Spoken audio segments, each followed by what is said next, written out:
Sorry Ayyappa நான் பெரியார் பேத்தியப்பா இல்லை தாடி வச்சவருக்கு பேத்தியப்பா அப்படின்னு சொல்லி இசைவாணி அவர்கள் பாடின பாட்டு இன்னைக்கு தமிழக அரசியலில் ஒரு சின்ன சலசலப்பை ஏற்படுத்தியிருக்கு. இப்போ நான் ரெண்டு விஷயம் உங்களுக்கு காட்டுறேன்.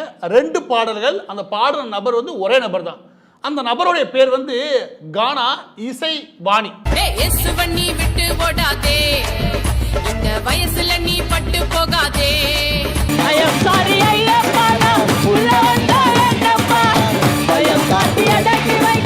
பழைய கால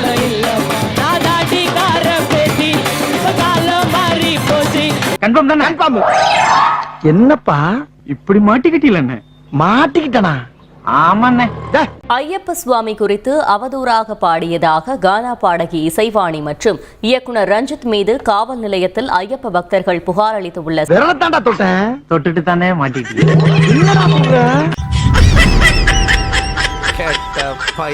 இந்த பால்சாமி இயேசுவை நீ விட்டு விடாதே, இயேசு விட்டு நகர்ந்துடாதீங்க, இயேசு தான் உங்களுடைய வாழ்க்கை அப்படின்னு பாடி முடிச்சிருக்குன்னு வச்சுக்கோங்க.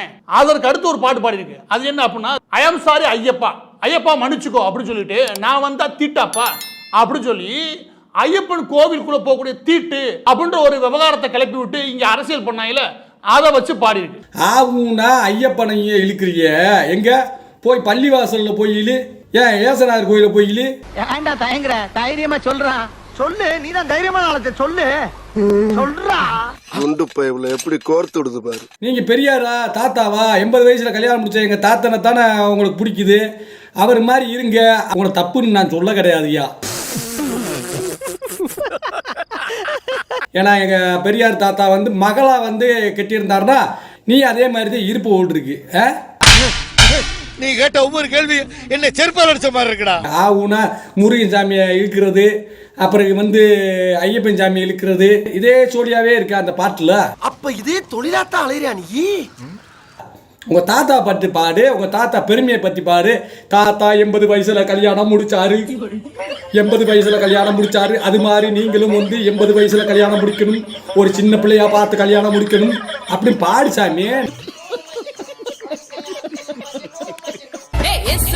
விட்டு ஓடாதே இந்த வயசுல நீ பட்டு போகாதே அப்படின்னு பாடின கானா இசைவாணி ஐயப்பருக்கு ஒரு பாட்டு பாடியிருக்காங்க.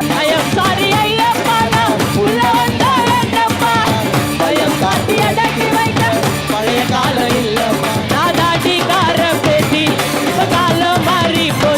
அதாவது ஏசப்பாவிற்கு இப்படி ஒரு பாடல், ஐயப்பருக்கு இப்படி ஒரு பாடலா? எந்த விதத்துல நியாயம்? எப்படி நீங்க ஒரு மதத்தை வந்து கடைபிடிக்கிறீர்களோ நம்புகிறீர்களோ அதே மாதிரி இன்னொரு மதத்தினர் அந்த மதத்தை கடைபிடிக்கிறாங்க, நம்புறாங்க. அப்போ அவர்களுடைய நம்பிக்கையையும் வழிபாட்டு முறையும் இந்து மதத்தையும் கொச்சைப்படுத்தும் விதமாக நீங்க பாடி இருக்கிறது சரியா? கிறிஸ்தவர்களுக்கு இந்துக்களுடைய பண்டிகை சம்பந்தப்பட்டோ இல்லாட்டி இந்துக்கள் சம்பந்தப்பட்ட விவகாரங்கள உள் விவகாரங்களை தலையிட வேண்டிய அவசியம் எங்கிருந்து வருதுன்னு எனக்கு தெரியவே இல்லை.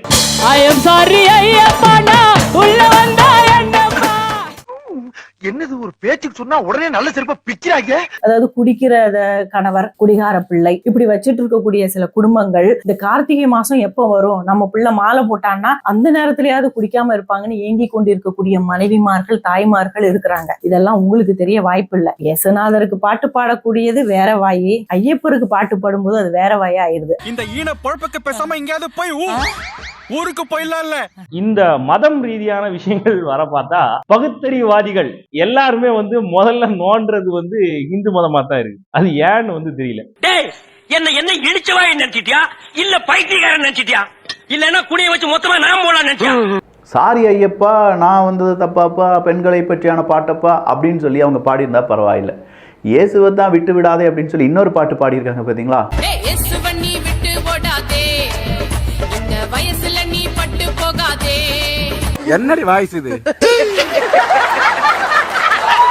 ஒரு மதத்தை கேவலப்படுத்தியும் இன்னொரு மதத்தை உயர்த்தியும் பேசக்கூடிய இந்த மாதிரியான நபர்களை தமிழக அரசியல் எப்படி கையாள போகிறது?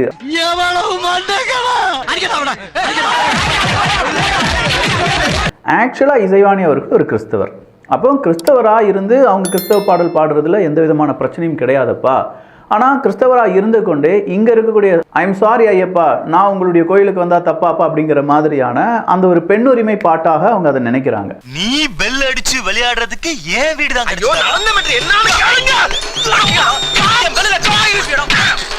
ஸோ இந்த பக்கம் இருக்கக்கூடிய இந்துக்கள், ஐயப்பனை நேசிக்கக்கூடிய நபர்கள், அவங்க என்ன கேட்குறாங்கன்னா, நீங்கள் இதே பாட்டை ஐ எம் சாரி ஏசப்பா, உங்களுடைய அந்த பாதிரியாரெல்லாம் ஏன் பெண்கள் வரமாட்டுக்காங்கப்பா அப்படின்னு சொல்கிற ஒரு பாடலை நீங்கள் ஒழித்திருந்தீர்கள் என்றால் நன்றாக இருந்திருக்கும்.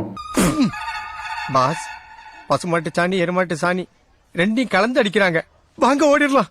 வேணாண்டா, ஓடினா விரட்டி வந்து அடிப்பாங்க, நின்று அடிவாங்களா. அதே மாதிரி இஸ்லாம் மார்க்கத்தை எடுத்து பார்த்தோம்னா அங்கேயும் வந்து உயரிய பொறுப்பாக இருக்கக்கூடியவங்க எல்லாமே ஆண்கள் தான். அங்கேயும் பெண்கள் வர முடியல அப்படிங்கிற ஒரு கேள்வி கேட்டால் நல்லா இருந்திருக்கும். எங்க திரும்புங்க குறாலா, மாட்டு ஐட்டத்தையும் மனுஷ ஐட்டத்தையும் மிக்ஸ் பண்ணி எரிஞ்சிட்டாங்களே. கரெக்டா பாத்தீங்கன்னா இந்த மார்கழி, கார்த்திகை மார்கழி ஆச்சுன்னு வச்சுக்கோங்க, இவங்க எல்லாம் மாலை போடக்கூடிய அதே மாதம் நீங்க ஒவ்வொரு வருஷமும் பா ரஞ்சித் இதை பண்றான். ஒவ்வொரு வருஷமும் இந்த இசை வாணியை கூப்பிட்டு வச்சு இதே பாடலை எல்லா முறையும் போடுறான். ஒரு மாசத்துக்கு முன்னுக்கு போடல, போன வருஷமும் போட்டேன், அதுக்கு முந்தின வருஷமும் போட்டேன். அப்ப இதே தொழிலாத்தான் அலையிறியா நீ? இதுக்கு ஒரு 4 பேர்த்த மூத்திரத்தை வாங்கி மடக்கு குடிக்க வேண்டியதானே? ஏன்டா இந்த வேலை பாக்குறீங்க? என்ன நான் கேட்கிறேன் அப்படின்னா, இவனுக்கு என்ன அறிவு இருக்குன்னு இது பாட சொல்லி ஒவ்வொரு வருஷமும் இத ஊக்குவிக்கிறேன். இங்க உள்ள நம்பிக்கை சார்ந்த விஷயங்களை என்னன்னு இவனுக்கு தெரியாது. இவனுக்கு தெரிஞ்சது என்னன்னா, ஐயப்பன் கோயில் ஃபுல்லாமே பெண்களை அனுமதிக்கிறது இல்ல, ஏதோ முட்டாள்தனமா பேசுறது. என்னடா முட்டாள்தனமா பேசிக்கிட்டு இருக்க முட்டா பயல? இங்க கோவிலுக்கு போகக்கூடிய, அதுவும் ஐயப்பனர் மிகவும் நேசிக்கக்கூடிய பெண்கள் எல்லா பேருக்குமே தெரியும் இந்த விவகாரம். அவங்க எல்லாம் அமைதியா இருக்காங்க. இந்த மாதிரி ஒரு 4 தெருவா சுத்தி தெரியும் பாரு, பெரியாரோட பேத்தி, அது ஈவே ராமசாமிக்கு பேத்தின்னு ஒரு 10 பேரை கிளம்பி வந்துருவாங்க. எல்லாருமே அட்டன் பண்ணீங்க, அதை ஏன் முதல்ல என்கிட்ட சொல்லல நீங்க? கண்டுபிடிக்க முடியல. தமிழகம் முழுவதுடைய ஐயப்ப பக்தர்களும் அவருடைய குடும்பத்தினருக்கும் சொல்றீங்க, நீங்க எந்த கட்சியில வேணா இருந்துட்டு போங்க, ஆனா திமுக காரன்றவன் என்னென்ன அநியாயம் பண்ணிருக்கான் சென்னைக்குள்ளன்றத கொஞ்சமாவது யோசிச்சு உங்களுடைய நம்பிக்கை சார்ந்த விஷயத்துல காயப்படுத்தும் போது துணிஞ்ச முன் வந்து தப்புன்னு சொல்லி பழகுங்க. இல்லைன்னு வச்சுக்கவே, இன்னைக்கு இசை வாங்கி வந்துச்சு, அதுக்கப்புறம் இசை வாலின்னு ஏதாவது கிளம்பி வருவேன். வருஷம் ஏதாவது ஒண்ணு காயப்படுத்துறதே சுத்தி தீராயவங்க. இப்படி சோறுங்கிறக்கு எவ்வளவு மானம் கட்டு போய் தெரிய வேண்டியிருக்கு தெரியுமா? பேசுறாங்க பேச்சு. அதுல கூடுதல் விஷயம் என்ன, இந்த லேடி ஜீசஸ் வாழ்க, ஜீசஸ் பின்னாடி போங்க, ஜீசஸை விட்டு விடாதீங்க அப்படி பாட்டு பாடிக்கிறது. இங்கிட்டு வந்து ஊருக்கு, அதுவும் இந்துக்களுக்கு புத்துமதி இப்படி சொல்லிச்சு வச்சுக்கவே, எதை கொண்டு அடிக்கிறது? சார் இவனை என்ன பண்ண சார்?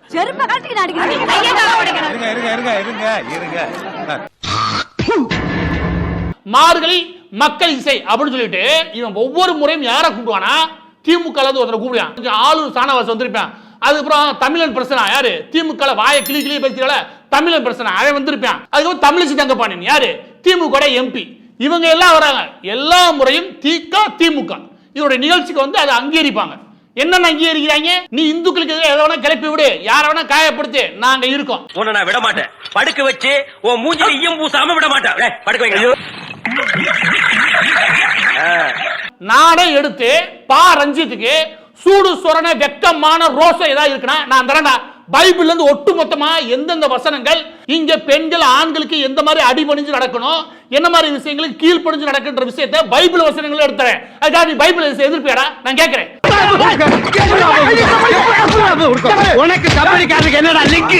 இல்லையா, நீ ஒரு சிறந்த ஆண்மகன், நான் குர்ஆன்ல இருக்க விஷயங்களை எடுத்துறேன், நீ எடுத்து பாடு பரதாயம் போடுன்னு சொல்லி ஒரு பாட்டை போடு, ஆளூர் சாணவாசம் நிக்க வச்சு போடுறா பாப்போம். நீ போடு, அதுக்கப்புறம் நான் வீரன் நானே சொல்றேன்.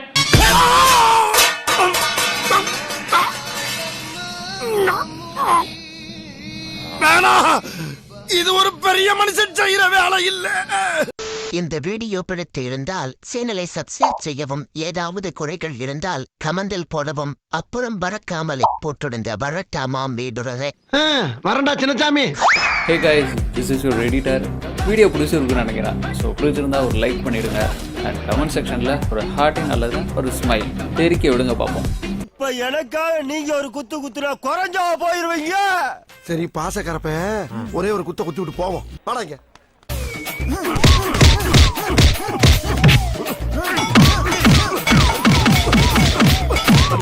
போதுமில்லடா போடா.